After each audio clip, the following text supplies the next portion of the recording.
সরকারকে এবং ঐকমত্য কমিশনকে বলবো, এনাফ আলোচনা হয়েছে, এনাফ মতামত আমরা নিয়েছি, গণভোটের ব্যাপারে আমরা ঐকমত্যে পৌঁছেছি। পদ্ধতিগত নিয়ে যদি বিরোধ থাকে, কিছু আলোচনার এদিক থাকে, আপনারা এটা যেভাবে হোক একটা সমাধান দিয়ে দেন।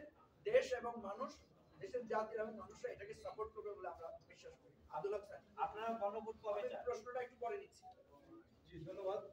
আপনারা নিশ্চয়ই জানেন যতগুলো বিষয় নিয়ে এই যাবৎকাল আলোচনা হয়েছে তার মধ্যে বেশ কিছু বিষয় আছে যেগুলোতে সর্বসম্মতভাবে ঐক্যমত্য প্রতিষ্ঠিত হয়নি। মিনিং যেখানে বেশ কিছু পয়েন্ট আছে যেগুলোতে কিছু রাজনৈতিক দল তাদের নোট অফ ডিসেন্ট দিয়েছে, তারা ওই বিষয়তে একমত হয়।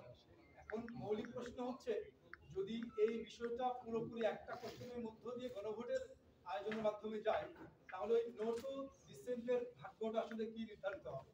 এই প্রশ্নে আমাদের বক্তব্য হচ্ছে, যদি গণভোটে আমাদের জুলাই বাস্তবায়নের এই আকাঙ্ক্ষাটা যদি পজিটিভ আউটকাম পায়, মিনিং যদি জুলাই বাস্তবায়নে হ্যাঁ সূচক রায় আমরা পাই, তাহলে আমাদের বক্তব্য হচ্ছে যে জনগণ এই অভিপ্রায় নিয়ে রায়টা দিচ্ছে যে পুরো জুলাই বাস্তবায়ন যেভাবে কমিশনের পক্ষ থেকে নোট করা হয়েছে ঠিক ওইভাবেই পরিপূর্ণভাবে বাস্তবায়ন হবে।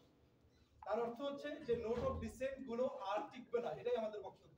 এই জন্য রাজনৈতিক দল যারা নোট অফ ডিসেন্ট দিয়েছে তাদেরকে এই বিষয়ে সচেতন থাকতে হবে যে জুলাই গণভোটে যদি হ্যাঁ সূচক জয়লাভ করা হয়, তাহলে তাদের দেওয়া যে নোট অফ ডিসেন্ট এটা নাল এন্ড ভয়েড হয়ে যাবে, এটা টিকবে না। এটাই আমাদের বক্তব্য। বিষয়টা আমি একটু সহজ করে দিই। ধরেন এখানে আমাদের কারো কারো দ্বিমত আছে, কিন্তু আমরা যেহেতু এই প্রপোজালটা তৈরি করেছি, তাহলে আমরা থার্ড রেফারি, আমরা বলি না থার্ড আম্পায়ার ডিসিশন নেবে।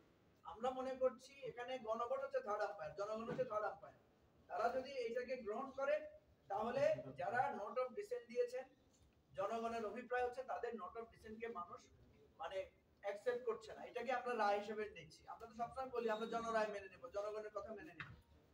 একজন প্রশ্ন করেছেন যে আমরা গণভোটটা কখন চাই।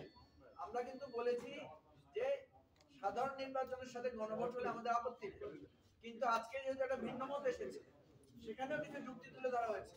সেজন্য আমরা সবসময় বলি যে আমরা এই জায়গায় একটা নমনীয় নীতি ধারণ করি, যে আমাদের যেটা আমরা আগে বলেছিলাম সেটার থেকে আমরা যদি প্রশাসন মানে ঐক্যমত্য কমিশন যদি সিদ্ধান্ত দেয় যে না আগের দিনে হবে, তাতেও আমরা একমত থাকবো, কারণ এটা নিয়ে বিতর্ক তুলে টোটাল প্রসেসটাকে আমরা প্রশ্নবিদ্ধ করতে চাই না। ফলে আমরা বলেছি আপনাদের একটা সিদ্ধান্ত দিয়ে দেন। কেউ বলেছে আগে চায়, কেউ বলেছে একই দিনে চায়। সুবিধা অসুবিধা বিবেচনা করে দুইটারই সুবিধা আছে, দুইটারই কিছু অসুবিধা আছে। কম্পারেটিভলি যেটা অ্যাকসেপ্টেবল, কম অসুবিধা, সুবিধা একটু বেশি, সেটাই কমিশন সিদ্ধান্ত দেয়, আমরা সেটা মেনে নেব। ধন্যবাদ।